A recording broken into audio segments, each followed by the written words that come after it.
Back in April 2026, I received the Pocket 2 review unit from Manifold Tech, but it didn't include the GPS receiver at the time. Today though, they sent me the RTK add-on module, which means the Pocket 2 can now capture scan data with georeferencing. The RTK module is priced at $695 and should be available starting August through Manifold Tech new Shopify store. This module weighs only 85 grams, so it barely adds any weight to the scanner. On the back of the Pocket 2, there are two USB-C connectors. One of them is used to attach the RTK module through the flash hot shoe mounting bracket. After mounting the RTK module, there is still a flash hot shoe available on the left, which lets you attach the phone bracket. You can freely adjust both the phone's viewing angle and the orientation of the display. At the front of the Pocket 2, there is another USB-C connector, which I believe is intended for connecting the macro camera. Right now, the Pocket 2 costs $3,495. Adding the $695 for the RTK module brings the total to $4,190. When placed side by side with the Chair S20, the Pocket 2 is slightly taller and weighs 1.3 kilograms compared to the Chair S20 1.2 kilograms. For most users, the key features in a SLAM LiDAR scanner with RTK is the RTK Fusion SLAM capability. This means the scanner can use RTK to correct SLAM errors and vice versa, making it possible to capture indoor areas with georeferencing. In this video, I'll be testing whether the Pocket 2 truly supports RTK Fusion SLAM. In the second part, we will explore its cloud-based processing, which lets you handle colorized point cloud and 3D for free. Connecting the Pocket 2 with RTK is pretty straightforward. First, connect to the scanner's Wi-Fi hotspot, then launch the MiCloudGo mobile app. You'll see an icon that shows the GPS status. In the Setting tab, just enter your entry provider details and enable it. The Pocket 2 will log on to a fixed solution instantly. With the new mobile app, you can now set the project name right at the start. After setting the project name, don't hit the OK button right away. First, place the scanner on the level ground, then press OK. Once the warning message disappears, you can pick up the scanner and begin scanning. Notice that I'm pointing the scanner toward the building with strong features. This spot also serves as the loop ending position, and aiming the scanner at those features helps improve SLAM error correction. Looking at the satellite count, only 13 are detected. I tested the same spot with other scanners, the FGD P2 and Chair S20. Both show more than 25 satellites, while the Light Grip O2 managed around 18. The HDOP value indicates RTK accuracy. It needs to stay under 1.0 to achieve centimeter level precision. At the bottom, you will also see the DGPS edge, which shows how fresh the data from your entry provider is. The Pocket 2 will reject scan data if the HDOP rises above 1.0 or if the correction data is more than 2 seconds old. So the Pocket 2 has an RTK quality filtering system, which only uses high quality RTK data in its calculation alongside the SLAM part. When moving indoors, GPS signal is lost. The point cloud and the white trajectory line you see in the live preview are generated by the LiDAR and IMU sensors. RTK fusion with SLAM only takes place later during processing with the PC software. To prove that RTK Fusion SLAM works flawlessly, I will scan this house up to the 3rd floor.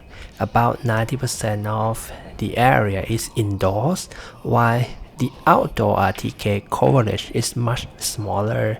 The use of RTK should not affect the accuracy of the SLAM loop during indoor scanning. Now I'm looping back to the starting point outdoors. I wait for the RTK to regain a fixed solution before closing the loop. Walking in circles while waiting is a good practice. I found that using the screen in portrait mode works best for displaying GPS data. This is the workflow I use when scanning buildings for client projects. RTK Fusion SLAM is essential for scan to BIM, since georeferencing is required whether the scan is indoors or outdoors. Now that I have regained the fixed solution, I walk in the circles for a while to improve reception. Then I will return to the starting point facing the scanner in the same direction as when I began. A small overlap in the trajectory is also recommended. The cloud platform does not support RTK fusion processing since location privacy could be violated. You will need to process the data offline in MiCloud Studio on your PC. Next, enable RTK optimization, then open the configuration tab. Here, you need to manually enter both the source and target coordinates. There is a search box available, so you don't have to scroll through the entire list. Next, enable loop closure and bundle adjustment, then click on OK to begin processing. And here's the result after processing. To get the LAS file output, I need to export the project to LAS format. When checking the coordinates, you will see that every point in the point cloud contains GPS data. When you click on the Slice tab, it creates a wall section. You can then adjust both the elevation and the thickness of the slice. You can also extract wall lines into a CAD file, but as with all LiDAR scanner, the results are inaccurate and unreliable. For scan to BIM, manually tracing in professional CAD software remains the only reliable options.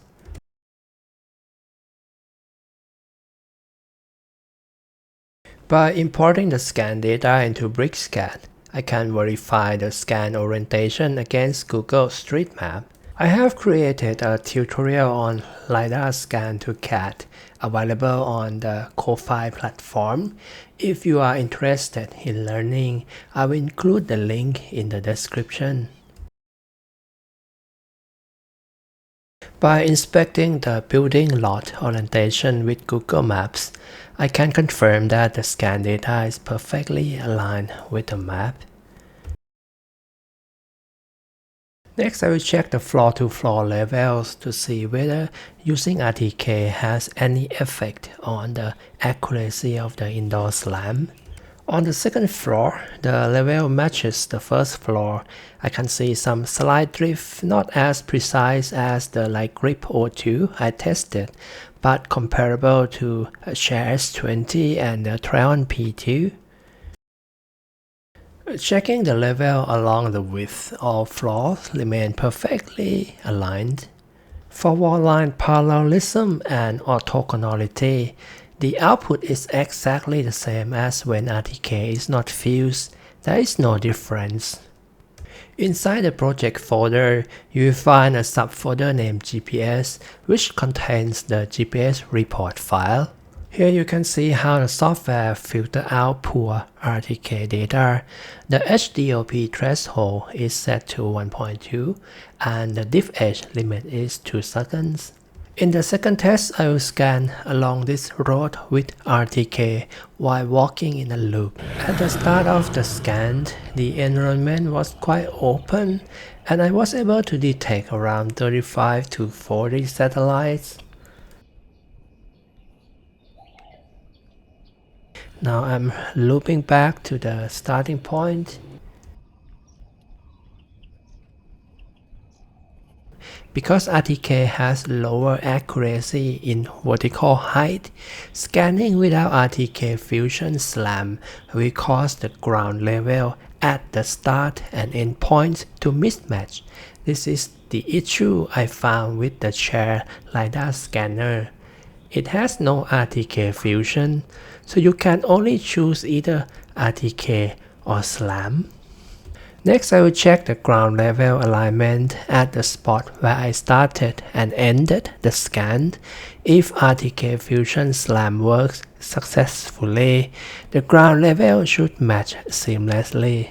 A good practice for closing the SLAM loop is to create some overlap and always point the scanner in the same direction as when you started. One feature I really like about the Pocket 2 is that you can measure distances directly on your mobile phone, even when the scanner is turned off. Now let's check the ground level. The easiest way to confirm whether your scanner supports RTK Fusion is by comparing the ground level at the start and end point of the scan. By looking at the cropped data, the ground level aligns seamlessly. This shows that SLAM corrected the RTK height earlier. Without SLAM corrections, a 10-minute RTK scan would typically drift at least 5 cm vertically. So I can confidently say that the Manifold Tech Pocket 2 does have the RTK Fusion SLAM feature and it works flawlessly. Here's another project where I used the Pocket 2 to scan a client job site. I had already scanned the site with the LiDAR O2 to capture a precise point cloud and produce a scan-to-beam video for this project. I then perform a second scan with the Pocket 2 to generate the 3D GS model for my architect clients. Because I had to use my PC to process the LiDAR O2 point cloud and immediately start modeling the building, it wasn't possible to also process the 3D GS data from that scan. It would have taken 5 to 6 hours to complete. With the Pocket 2, I can process the 3D GS online using MiCloud Studio. The processing took 6 hours for a 6-minute scan. This service is completely free. When you log in to their platform, you receive 300 coins each day, which you can save up and use to process long scan for 3D GS. There is a time limit. The longest scan you can process with 3D GS on the cloud platform is 15 minutes. And here's a 3D GS viewer. You can even create a share link. I shared this with my architect client for the first time and they were quite impressed. Even though the image quality isn't the best, it's far more immersive for viewing and identifying the job site. It helps with design and renovation ideas, and my clients were able to open it on a large screen TV in their meeting room the very next day after I complete the scan. In the third person view, you will notice this figure made from cardboard boxes. He can even walk across the water. This really surprised me because a colorless point cloud normally can't capture water in a pool.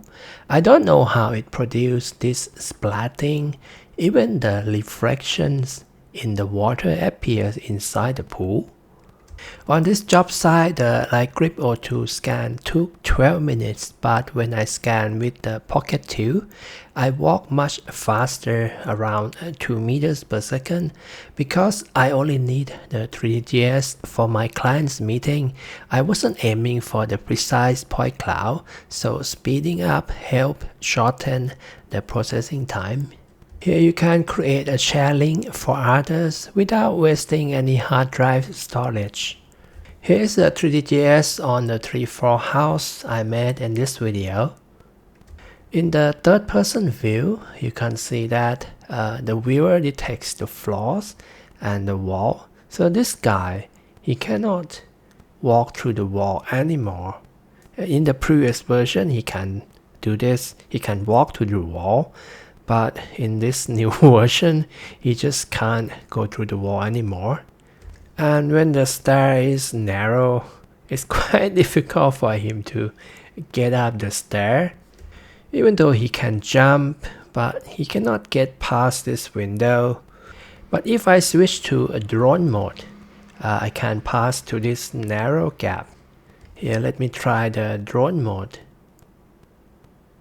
Yeah, it feels really like controlling a drone. Let's move to the third floor. Yeah, the drone mode can go past the narrow corridor.